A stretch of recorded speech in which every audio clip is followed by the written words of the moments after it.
मैं हर रोज़ की तरह शाम को अपना हल्का सा गाउन पहनकर बिस्तर पर लेट जाती थी। दिन भर की थकान मेरे कंधों और पीठ पर जम सी जाती थी और तभी मेरा नौकर धीरे धीरे कमरे में आता, हाथ में वही कांच की बोतल लिए जिसमें खुशबूदार तेल भरा होता। उसका चेहरा हमेशा गंभीर सा रहता, लेकिन आंखों में एक अजीब सा सुकून छिपा होता। वो आते ही चुपचाप मेरी पीठ के पास बैठ जाता और फिर बहुत नरमी से अपने हाथों से तेल लगाना शुरू करता। उसके हाथों की गर्मी और तेल की चिकनाई जब मेरी थकी हुई नसों तक पहुंचती तो मेरे अंदर की बेचैनी जैसे घुलने लगती।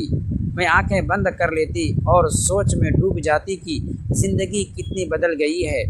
कभी मैं अपने सपनों की दुनिया में जीती थी और अब इस बड़े घर की दीवारों के बीच खामोशी का बोझ महसूस करती हूँ। दोस्तों, ये वीडियो सिर्फ एजुकेशनल के पर्पस के लिए बनाया गया है। दोस्तों, वीडियो में आगे बढ़ने से पहले वीडियो को लाइक और हमारे चैनल को सब्सक्राइब ज़रूर कर दीजिएगा।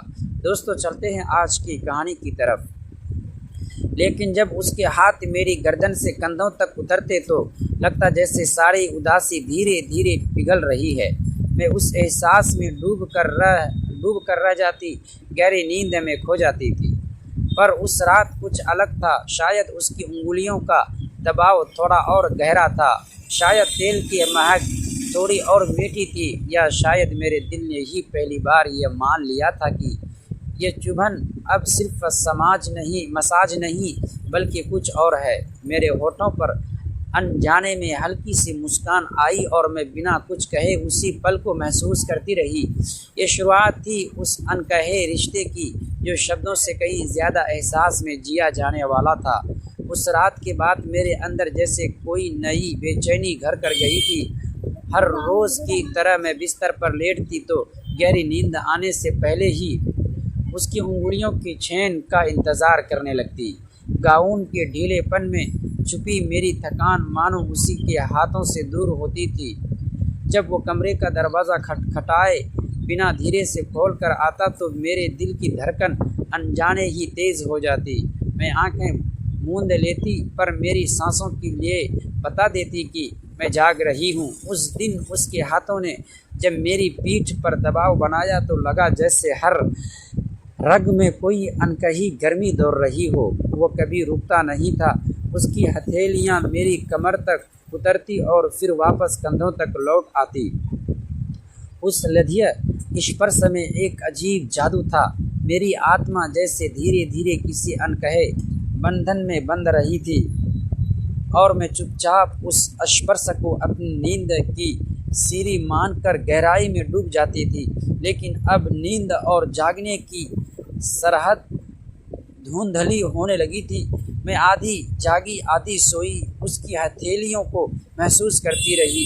कभी लगता उसने अपनी उंगलियां जरा और नीचे खिसका दी है, कभी लगता उसने मेरी सांसों की गर्मी को पढ़ लिया है और मैं अपने भीतर उठती लहरों को काबू करने की कोशिश करती रही।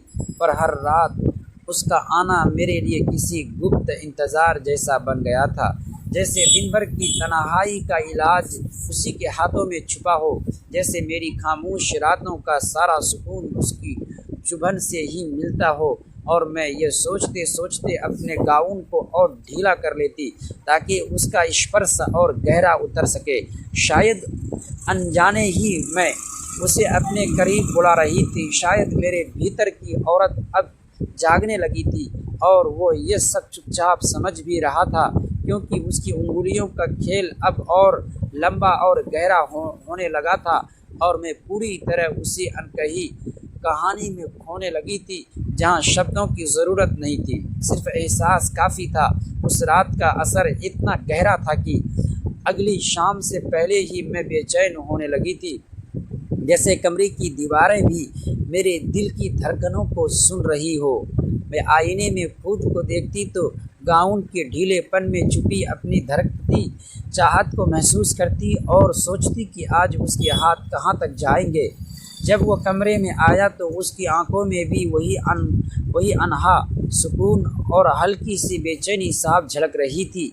उसने बिना कुछ कहे अपनी बोतल खोली और हथेलियों में तेल लेकर मेरी पीठ पर मैं हर रोज़ की तरह शाम को अपना हल्का सा गाउन पहनकर बिस्तर पर लेट जाती थी। दिन भर की थकान के बाद यही मेरा सबसे सुकून भरा पल होता था। कमरे में हल्की सी ठंडी हवा चल रही थी और खिड़की से आती ढलती शाम की रोशनी पूरे कमरे को एक अजीब सी शांति से भर रही थी। फिसलाया वो ठंडा सा स्पर्श धीरे धीरे गर्म होता चला गया और मैं अपने होंठ भीकर उस लहर को रोकने लगी जो मेरे अंदर उठ रही थी। उसकी उंगलियां मेरी गर्दन से नीचे की ओर खिसकती और मैं अनजाने ही करवाट बदल लेती, जैसे खुद को उसके लिए और खुला कर रही हूँ। अब उसकी हथेलियाँ सिर्फ मसाज नहीं कर रही थी, वो मानो मेरी नींद को चुरा रही थी।